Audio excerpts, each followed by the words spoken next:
एक teacher class के एक अपाहिज बच्चे जिसका नाम बॉबी था उस पर जोर से चिल्लाई क्योंकि वो क्लास में बैठे बैठे धीरे धीरे गुनगुना रहा था। बॉबी ने डर के मारे अपने दोनों हाथ कानों पर रख लिए और रोते हुए कांपने लगा। टीचर उसके पास आई और उंगली दिखाते हुए उसे गुस्से से बोली, अगर एक और बार आवाज आई तो मैं तुम्हारा पूरा साल बर्बाद कर दूंगी। बॉबी और ज्यादा डर के मारे सिकुड़ गया। क्लास में बैठा एक दूसरा लड़का पिछले 9 महीनों से देख रहा था कि टीचर कैसे बॉबी को परेशान करती थी। आज उस लड़के ने तय किया कि आज वो बॉबी का साथ देगा। उस लड़के ने अचानक गुनगुनाना शुरू कर दिया। टीचर ने गुस्से में देखा और बोली, ये आवाज कौन निकाल रहा है? जो भी कर रहा है उसे पनिशमेंट मिलेगी। वो लड़का जानबूझकर अपनी पेंसिल डेस्क पर बजाने लगा। टीचर गुस्से में चलकर उसके पास आई और बोली, खड़े हो जाओ। वो लड़का खड़ा हुआ और सीधा टीचर के सामने ही गुनगुनाने लगा। टीचर का चेहरा गुस्से से लाल हो गया। उसने डेस्क पर जोर से हाथ मारी और बोली, बंद करो। पर उस लड़के ने पेंसिल और जोर से बजाना शुरू कर दिया और पूरा क्लासरूम हंसने लगा। टीचर तंग आकर उसकी पेंसिल छीनी और 2 टुकड़े कर दिए, पर लड़का फिर भी नहीं रुका। धीरे धीरे सभी बच्चों ने अपना फोन निकालकर रिकॉर्डिंग शुरू कर दी। आगे बैठे एक लड़के ने आखिर बोल ही दिया, मैम आप बॉबी के साथ रोज ऐसा ही करती हैं।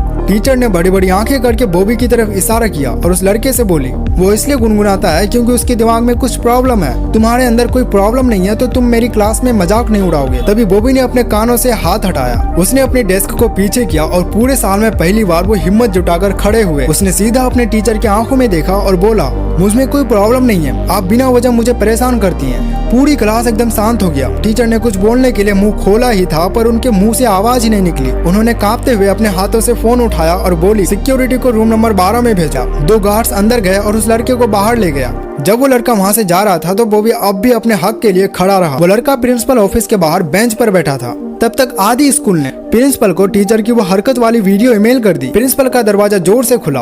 प्रिंसिपल गुस्से में गया और थोड़ी देर बाद टीचर को अपने पीछे लेकर वापस आया। टीचर का चेहरा बिल्कुल फीका पड़ा हुआ था। प्रिंसिपल ने उस लड़के की तरफ बिना देखे इशारा किया, तुम जाओ, और वो लड़का वहाँ से चल दिया। अभी वो कुछ कदम दूर गया ही था कि उसने आवाज सुनी, तुम्हारी नौकरी खत्म, अपना सामान पैक करो, मैं तुम्हें इस स्कूल में दोबारा कभी नहीं देखना चाहता। सुनकर लड़के ने स्माइल छुपा ली। अगले पीरियड में उनके क्लास में एक नया टीचर आया। तभी एक बच्चे ने चिल्लाया, बाहर देखो। सब लोग भागकर खिड़की के पास गया। मिसेस हावर्ड पार्किंग लॉट की तरफ से जा रही थी। उनके हाथ में गड्ढे का डब्बा था जिसमें उनका एक छोटा सा सामान और एक पौधा था।